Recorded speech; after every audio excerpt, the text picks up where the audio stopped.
More than 100 years ago, the relationship between Nepal and Britain was special. According to the British-Nepalese Agreement, Nepal provided trade facilities for Britain, while Britain recruited mercenaries in Nepal and sold weapons and equipment to the Nepalese authorities.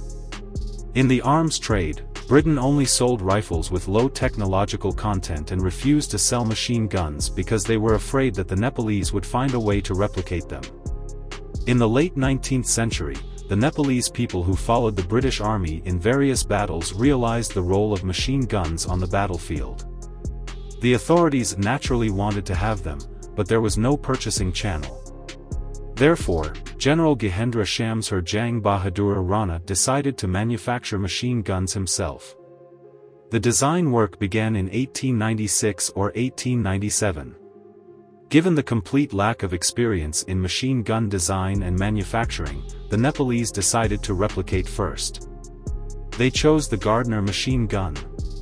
In the American Civil War, 1861 to 1865, William Gardner noticed the power of the Gatling machine gun and designed the Gardner machine gun in 1874. The British Navy purchased some and used them in actual combat. It is unknown how the Nepalese learned the specific structure of the machine gun, possibly from mercenaries who had operated them.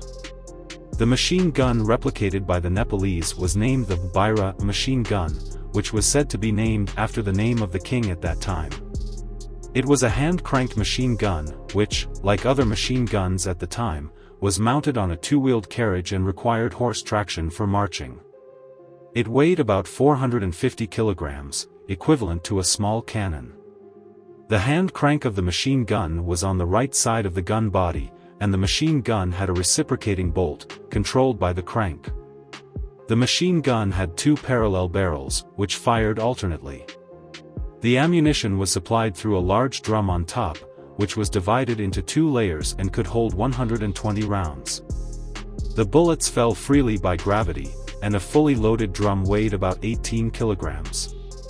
The machine gun fired .577/450 Martini Henry ammunition, which was a fixed cartridge ammunition used by Britain starting in 1871. It had a copper jacket and a bullet made of a lead tin alloy, 12 parts lead, 1 part tin, and was fired with black powder, with an initial velocity of about 410 meters per second. In fact, this type of bullet was already outdated at the time of the Bira machine gun's design, and the British Army no longer used it. The British sold a large stockpile of bullets to Nepal, which is why this type of ammunition was chosen for the machine gun. Nepal lacked production equipment, so the Bira machine guns were all handcrafted and assembled, and it was impossible to achieve precise parts, so each machine gun was different and the parts were not interchangeable. About 50 Bira machine guns were produced, and they did not participate in actual combat. They were outdated as soon as they were born, as the Maxim machine gun represented the true era of automatic fire. The hand-cranked Bira machine guns could only sit in the warehouse and collect dust. These machine guns appeared on the market in the 1970s, and some were purchased by American collectors, becoming rare military collectibles. Due to the uniqueness of handcrafted production, each machine gun was unique, and the market price was not cheap. It is said that most of these machine guns are in good condition because of their simple structure and sturdy parts. Many of the machine guns still have the ability to fire, but ammunition is not easy to obtain, and the malfunction rate is also high.